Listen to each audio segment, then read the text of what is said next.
Hey everybody, we are live on the Junk You Should Know show. I'm Dr. Heather Deniston, and with me is Kim Peek. I am so excited to have her with us. She is a highly multiple certified running coach. She also does triathlon training. She also does personal wellness coaching. She is very talented and has all sorts of certifications. I couldn't even keep track of them. I'm going to have her list them off here in just a second. But I want to welcome you to the Junk You Should Know show. We have, what is this, the fourth time we tried to go live, Kim? Something like that, but it's working now, so that's great. Which is really good. What was funny is my sound wasn't working, and so we're doing all this troubleshooting, and finally I Googled it, and it said, just turn your computer off and back on, and sure enough, that was the fix. So that was pretty awesome. So I always like to share a mini junk right at the beginning of the show. So that's my mini junk for today. When in doubt, turn off your computer and turn it back on. Okay, that's what I got for you today.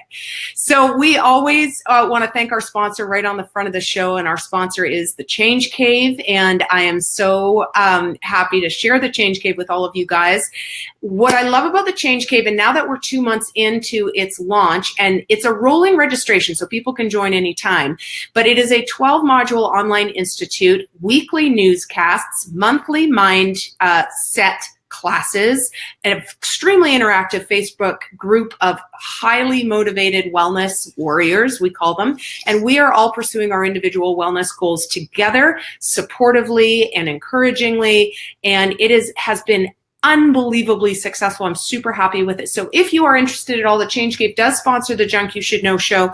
It is just $23.99 a month, cancelable at any time. So I like to share that up front so that people know about it. And if you have questions, you can always mention in the comments if you want to know more about that. But I want to get right to the content of our show. Now, what Kim doesn't know is that I am a wellness strategist for a local company, and part of what we're doing this month is focusing on training for a 5K. And the reason we're doing that is, Kim might know that UW-Bothell does a annual UW-Bothell 5K event for charity. And this particular company, which is so cool, pays for and encourages their employees to get involved. And whether they walk it or run it, cool, right?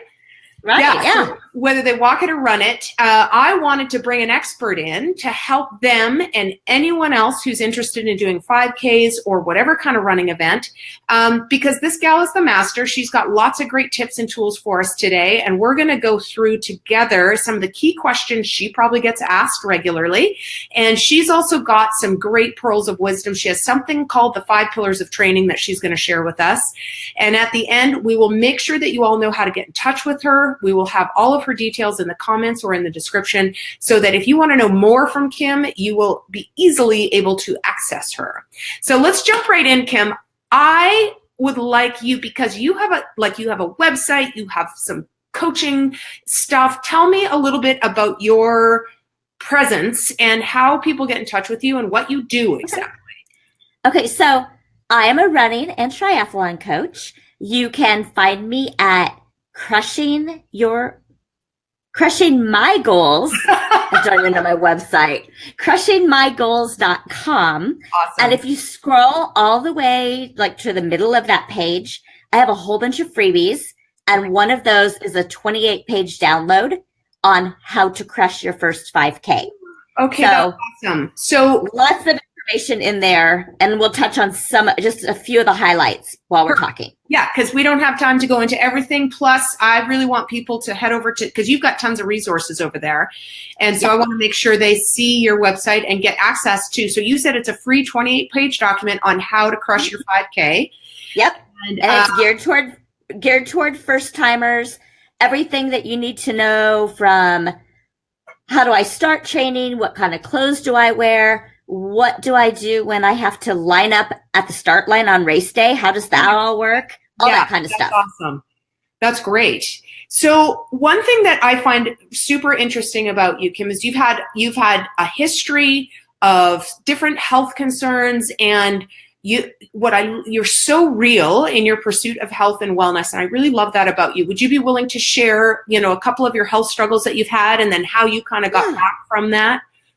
Yeah, so almost 3 years ago right now, I was diagnosed with breast cancer. and underwent a bilateral mastectomy and also chemo. And I really like to think that fitness really affected just my prognosis and how I managed the whole process. Wow. Because I was in the middle of heavy triathlon training because, we're getting into summer now. Triathlon season is, at least in the Midwest, we don't start until this time of year because the water isn't warm enough here. But so I was heavy into triathlon training, and one day turned to get in the shower and the light caught me in the mirror just right. And I noticed I had a dimple on my breast. Oh, wow. And I had had a mammogram 9 months before, and it was actually on the mammogram and nobody saw it until they went back and looked after the fact. So super, super fortunate that I was able to find it myself. The whole way during the whole process. Every doctor just, what? You found that yourself? And their jaw would just drop. Yeah. Because it looked like a piece of cellulite. And it would have been completely normal just to think, oh, I'm getting old. Things are just getting a little saggy. Yeah. But because I was in such good shape, one, I found it, which was fortunate. And I hope my dogs are not barking so loud that you guys can't hear. Totally fine. You're totally fine. Okay. But then throughout the whole process, running gave me a goal. It gave me something to look forward to. When I was going through chemo causes just lots of bone and joint pain. And so as I was going through chemo, it gave me a reason to get up in the morning and to keep on moving. I set a goal. I knew at the end of chemo, I wanted to be able to run a half marathon with a group of friends. And so with my doctor's permission, I was allowed to continue training throughout all my rounds of chemo so that I could have that goal. And it was great. We didn't run super fast. It was just hey, I'm done with chemo. Let's go celebrate by running. Yeah. And it was great. And it just took me out of my own head. And, then the other way that I think fitness helped me with the whole cancer journey was going back to the bone and joint pain that you have while you're undergoing chemo, usually right after a treatment. It's just like a truck hit you and your body hurts. You can't get off the couch. It just hurt. And for me, at least, it hurt me to walk. And so I had a little 7-minute yoga video that I would watch.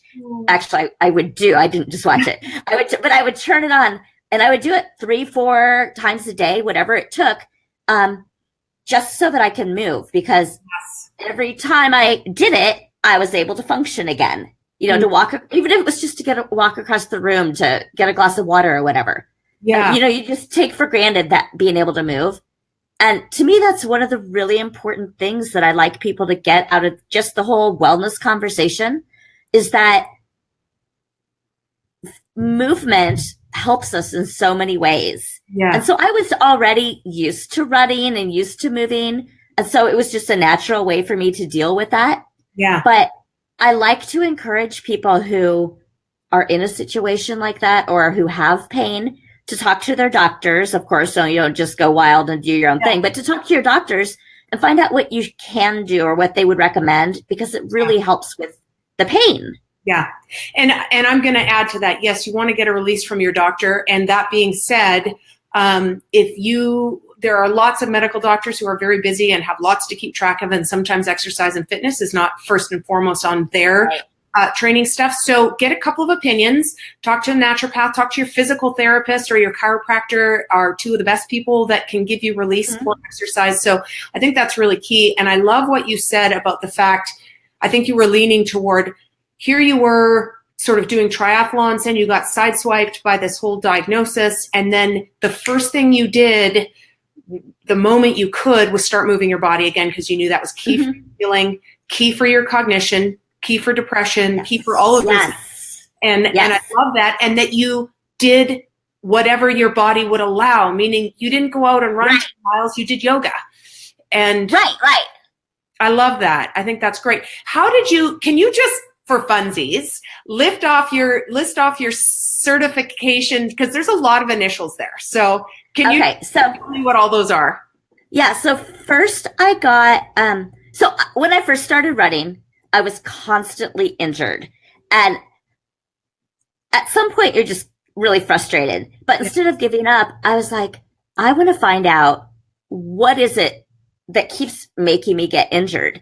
And so this opportunity to go to a coaching certification came up. And I'm like, I'm going to go. But I didn't want to be a coach. I just wanted to learn so that I could quit getting hurt. Yeah. And so I went, my first one was the Lydiard Foundation coaching certification. And Arthur Lydiard is kind of like the father of long distance running. Okay. And everybody's coaching philosophies that you listen to, or anybody who's coaching right now, everything started with his main coaching philosophy. Okay. So, and our coaches were an Olympian who trained under him, and anyway, so people that have started this Arthur Lydiard Foundation, and they still are conducting coaching certifications.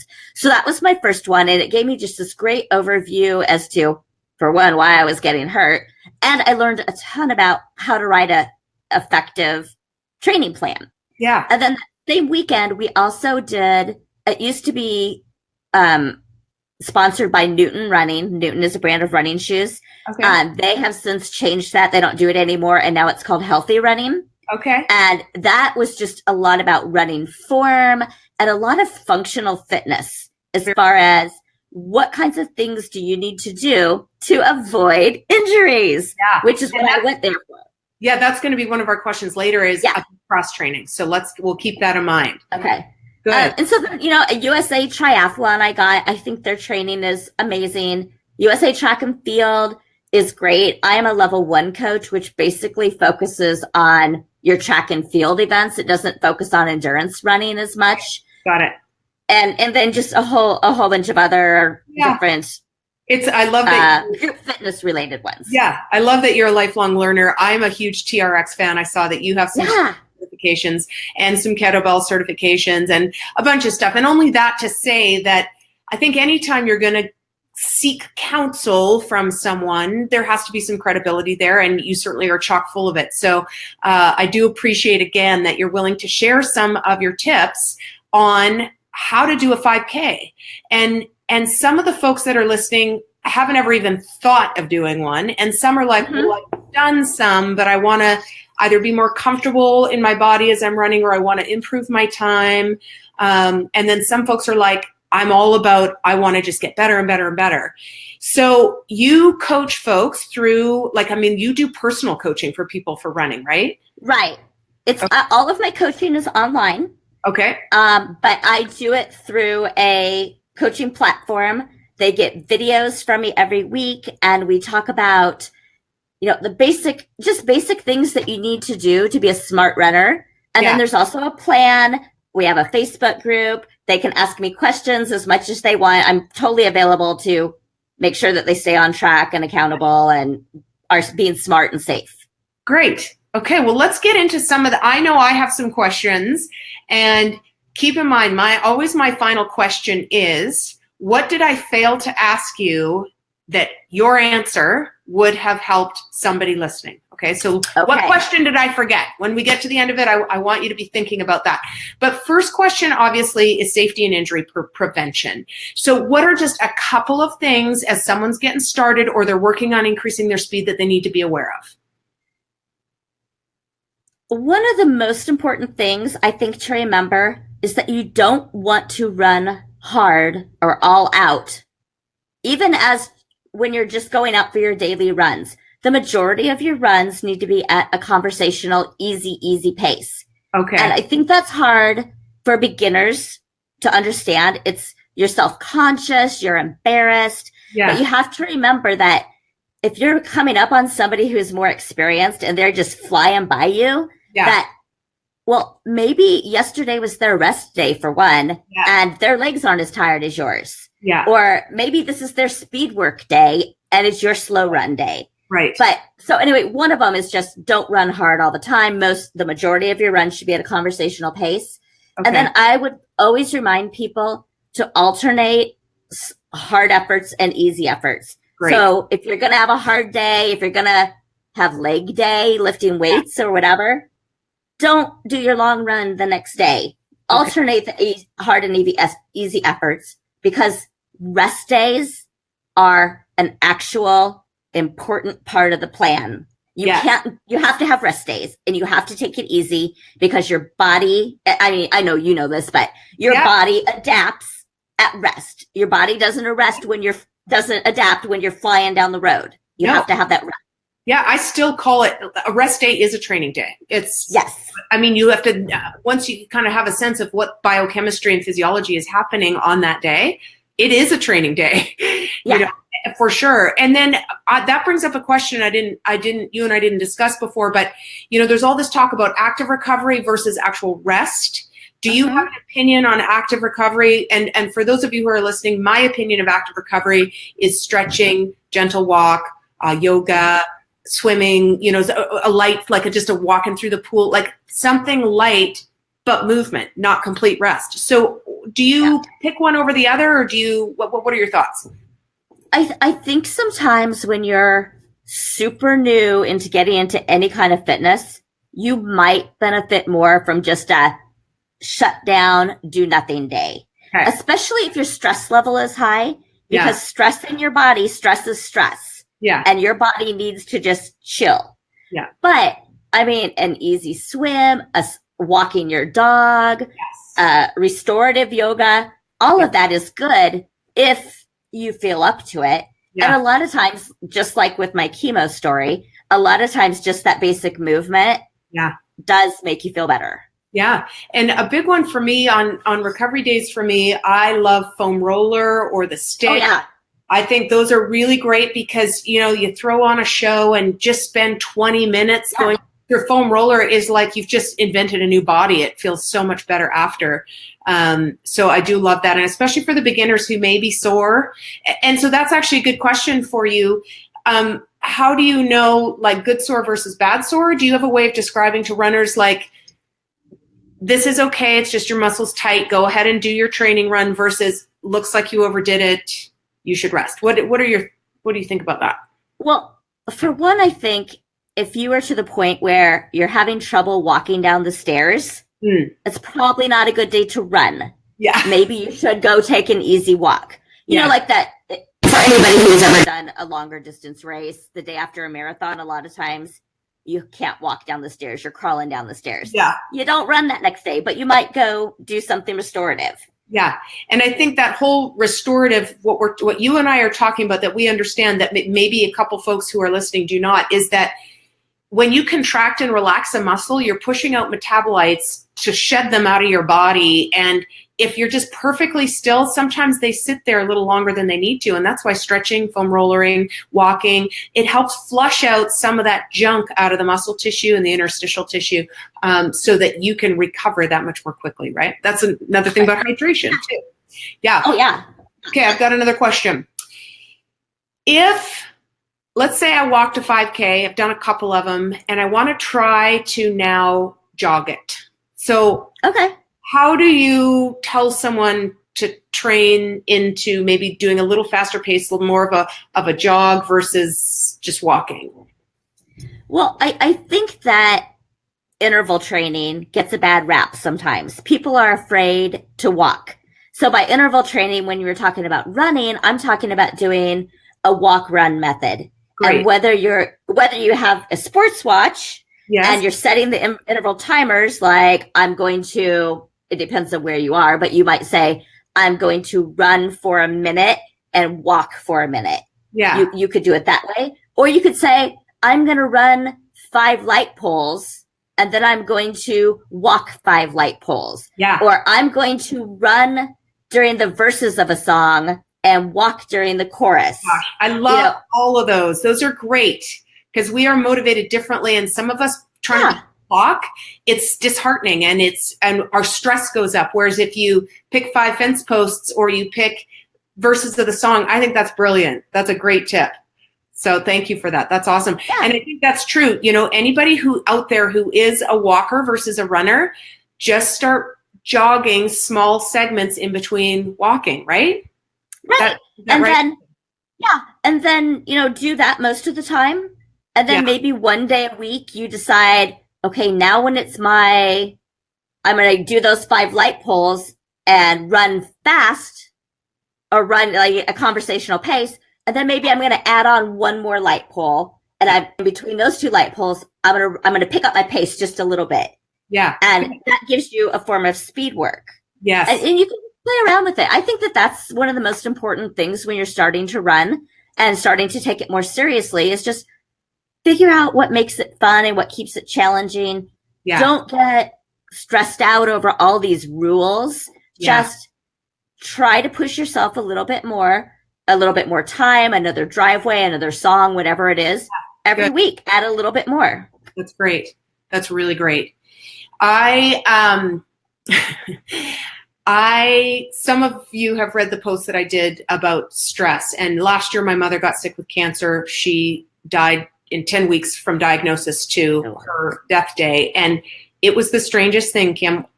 2 days after her I am not a runner. I have 2 different kinds of arthritis that disallows me from running. And my body was saying, run, you need to run. And I could tell it was such a base thing to deal with the stress that I thought, you know what, I'm going to give it a shot. I'm going to give it a shot. And so I did. I started running, and I took a lot of like kind of the advice you're saying, where just like 30 seconds on, 30 seconds off, and really watching my form. But the problem is I do look like an epileptic donkey when I run. And so what are some tips for those of us that are kind of starting and it just feels so freaking awkward? How do you smooth it out? What do you recommend for people? I think first you just have to try not to get so stressed out about how it looks. Okay. Breathe, relax. But then also think about just keeping your body tall. Yeah. And your chin, I like to do like this. Yeah. So that your chin is about that high. Eyes gazing forward, shoulders out of your ears, kind of relaxed. There's a lot of this a lot of times. Yeah. And I just, you try to just get the upper body relaxed. The rest will follow.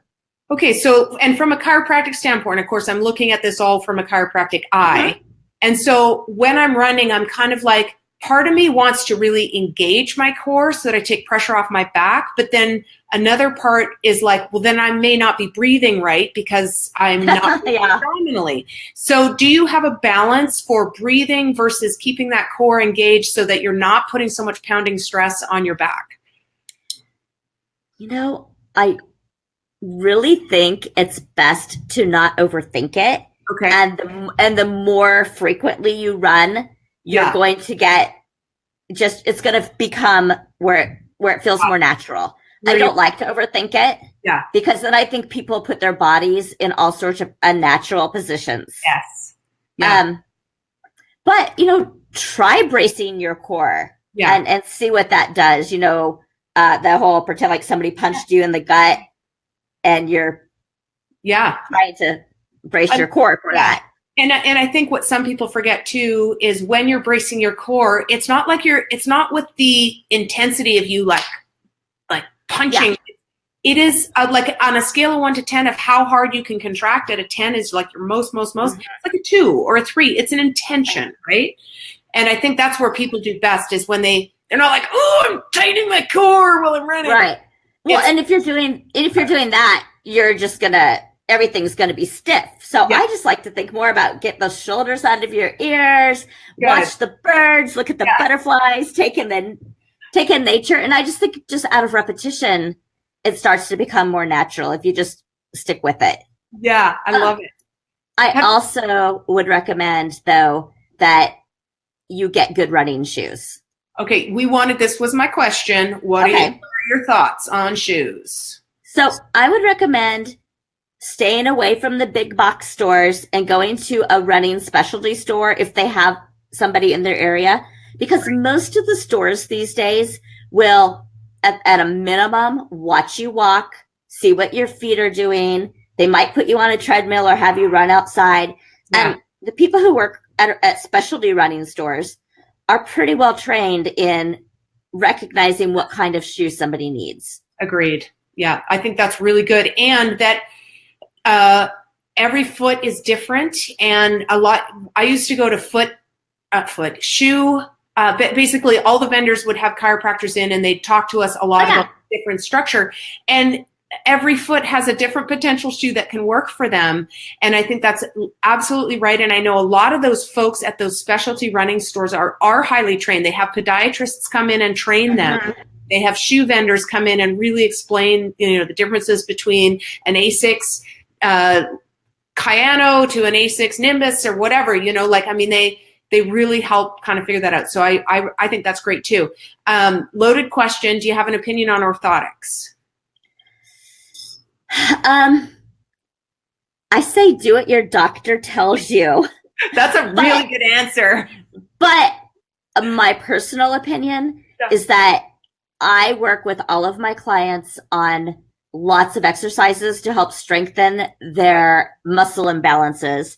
And I walk around barefoot all day, and I just do a lot of all my warm-ups I do barefoot because you're not going to strengthen the bottom of your foot and all those muscles in your feet, in my opinion, if you're wearing a shoe that is protecting it.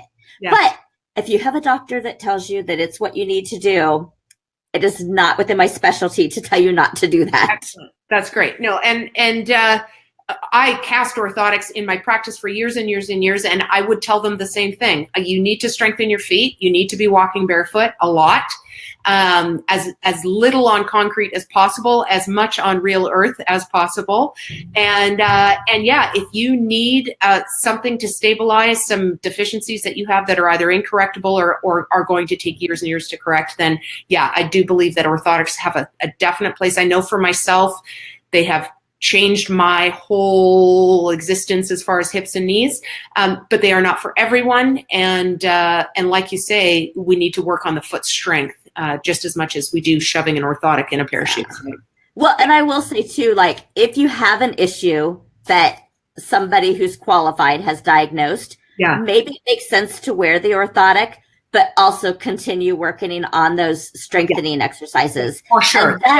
And then get it reevaluated and decide, do I still need the orthotic? Yes. Because actually that I had to have orthotics for a while for the same reason, because I just had this issue that would not go away. Yeah, no, that's really good. That talking about strengthening made me think of a bit of our earlier conversation. And again, I'm talking with Kim Peek, who is a running expert, coach. She has all sorts of certifications. She's talking to us today about crushing your next 5K. And my question, Kim, is cross training. So when you train somebody, what do you suggest? Is it weights? Is it, different type of like get on a bike instead of run? Like, what are your thoughts on that? So the majority of the people I work with are all fairly newish runners, and they're all very busy people, usually busy moms. And so they mostly all run 3 days a week. Okay. 1 day a week is a long run.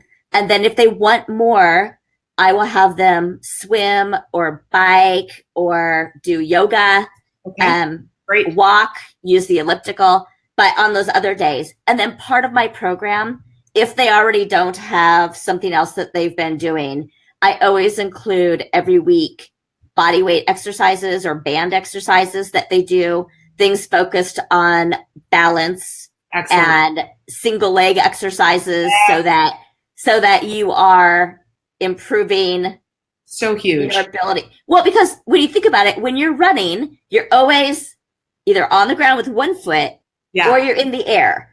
So you have to be able to land on one foot without losing your balance and doing all this wobbling. And of course, I'm sitting here exaggerating, but you have to. No, it's true. And if somebody has a weak core and they are starting to run, it's a recipe for disaster. So we have to address it. Yeah, I think that's really, really helpful. And a lot of people, the TRX, you being you have some certifications in TRX, and I am very passionate about TRX.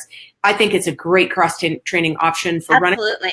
The workouts are short, they're body wide, they're functional. You can do some very specific running enhancing exercises. So I know, Kim, that you could teach some people some specifics about TRX for running.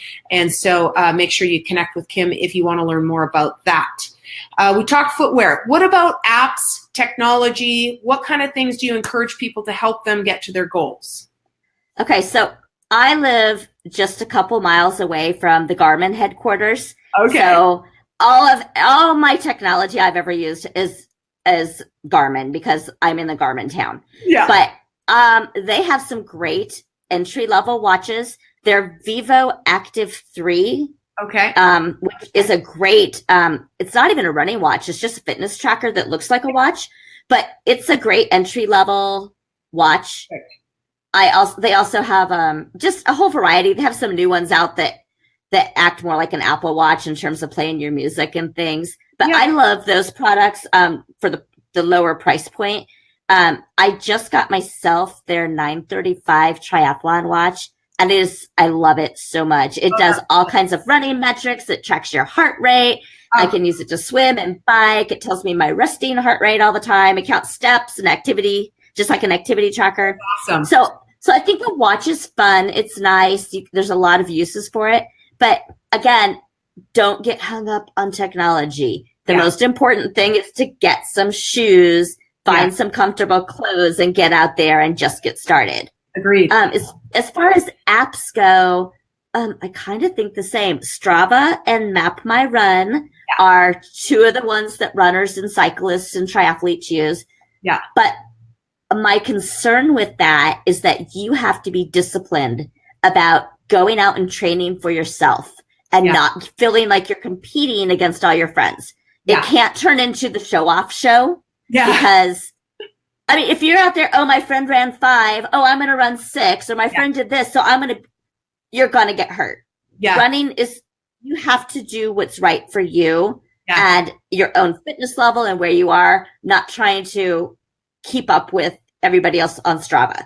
So if you can use it as a tool to track, and it can just be your own thing and you can be good about it, then I'm all for apps. But otherwise, I'm not a huge fan. Yeah, and I think too, apps are limited, and sometimes it's not like a personal coach who knows you and knows what you should be doing and all of that. It's just spewing data, and that sometimes a lot of data can be a dangerous thing. A little data is great. Tim Ferriss tells us that in his whole book talking about data and fitness, you will not make the goals in the same way if you're not recording data. So I'm a big recording the data, but overusing it, getting over competitive with the leaderboard and all that stuff, it can be destructive. So I love that. And you can go totally low tech and just write in a journal or a notebook. Yes. I used to keep an Excel spreadsheet when I first started. That's great. And I would just log what I did, how many miles, how I felt, maybe what the weather was, so that I could keep track of it, how I was doing. That's great. So we are getting close to kind of wrapping things up, but I did want to ask the 5 pillars of training that I know that is kind of a big foundational principle for you. Can you share what that is? Yeah, so I have basically 5 different things that I make sure that I talk to all of my clients about. One is just training smarter. So that was things like the alternating hard days and easy days, things like that we talked about. Focusing on recovery and self-care. Good. Just stress is stress. Running is stress on your body. Exercise is stress. Your kid being sick is stress. So be kind to yourself. Don't expect to go hard just know that it's also stress and you need to recover from all of that kind of stuff. Yeah, good. Doing things to avoid injury. We talked a little bit about, you wanted to know how do you know if it's an injury versus pain? Yeah. I kind of like to say if the same thing is bothering you for 2 or 3 days in a row and it doesn't feel like it's getting better, that maybe that's a good time to go have a doctor check it out. Or I have a sports chiropractor that I use, and I go and have him check it out. Well, what do you think? What do you think it is? Is it safe for me to run on this? And I rely on his knowledge and whether or not he thinks it's good for me to run on. Good.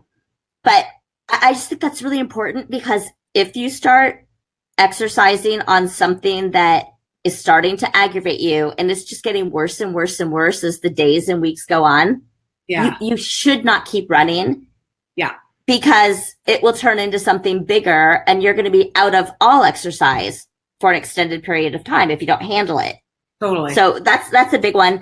As far as avoiding injury, though, that is also things like doing a good warm up and focusing on mobility work. Good. Which The big one for me is hip flexors and hips. And then your ankle, your ankle has to be able to, as you're running, has to be able to move. Yeah. And if you don't have that range of motion in your ankle, you're going to do all kinds of funky things, either higher up in your body or down in your feet. And that's going to create injuries. So I incorporate mobility work and warm-ups and then strength workout in all of my plans as that piece to avoid injury. Good. And nutrition, just eating a variety of healthy, nutritious, whole foods, shopping the perimeter of the store, not eating the junk that comes in the boxes, all that kind of stuff. Good. Because a lot of that junk on the interior of the store, I'm generalizing here, but you know what I mean, is loaded with chemicals and sugar, and all of that stuff causes inflammation. And if you're working out hardcore or just working out a lot, you're trying to control the inflammation in your body so you can recover after those runs. And then my last pillar is just make it fun. Whatever you're doing. I mean, if you're going to run a 5K or you're going to train for a half marathon, whatever, if you don't enjoy it, why do it? Because that race is what, an hour of your time, 30 minutes of your time, whatever it takes. But it takes you weeks and weeks and months to get there. And if you're not enjoying the process, find something else to do. Make it fun. Yeah, totally make it fun. And I also think encouraging those of you who are listening who have never run one before, I will tell you, I had never done one before. And you guys know I do lots of different activities.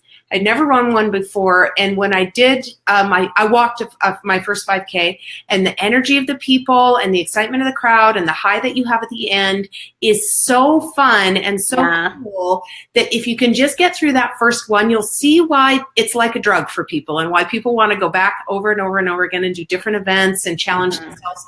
And the other thing from my perspective too is that when we have something booked on the fridge, flyer for the 5K that you've registered for, it acts as a serious motivator for nutrition, for your fitness level, and it helps you stick with your goals. So even if the 5K isn't your ultimate goal, by registering for one, it motivates you to, I do need to get out for a run today. I can't skip it because that 5K is almost here, So I think that's really key too. We didn't talk about two things. I want to know if you can tell me just quickly, do you encourage surface changes for training? Like lots of folks, they just want to run for convenience, so they want to run by their house. Do you say, well, make sure you do a little on some trails and track? And is there anything there as far as impact goes that you recommend? I think it's always beneficial to alter your training surfaces. But let's say you live someplace that it's not safe, or you have young kids and you have a hard time getting away. Do what you can, but alter your route. Maybe you run a little bit in the grass along the sidewalk, or you reverse your route one day so that you're not always running on the same slant of the road. Yes, so good. Things like that. Or, if you run the exact same route every time, there's just little things that will happen to it's kind of like running on, if you have a 1/10 of a mile track at your gym and you're always going the same direction, that one hip is going to start feeling it. So, I would just say alter your, maybe swap out shoes, wear different shoes. Yeah, maybe good. 2 pairs, and just alter your path also. Yeah, good. And then hydration. Do you have recommendations for people on how they should hydrate, either during the branch or during training? I think a lot of that depends for 5K training, depends on where you live. Okay. And if it is hot and humid, of course you want to make sure that you have access to some kind of water. I do not like when people are just carrying a water bottle in their hand, because again, if it's only in one hand, it's messing up your gait because all of a sudden this side of your body has more weight in it. Mm-hmm. So I like the hydration belts. I think those are good. If you need to carry water. I also like, as far as electrolytes go on a hot day, carrying the Noon tablets, NUUN, throwing those in the water bottle. Yeah, I'll put a link to those down below after we're done. So those are great. NUUN, right? Uh-huh. Yeah, those are great. And there's other ones out there, but the Noon really good job. So they're awesome. Power of Run, I have that correct, right? Is that your website, or is that? That's just my name on my Facebook, Instagram, and Twitter. Perfect. And then the website is crushingmygoals.com. Great. And anybody who wants the 5K training guide, just go to that site, scroll about midway down the page, and you'll see a whole bunch of freebies. Awesome. And it's right there. Okay, so Kim is going to post the link to that in the comments below. I will post the link to Noon tablets, and we talked about a couple other things. I've also got a book that I really liked that I'll also post down there.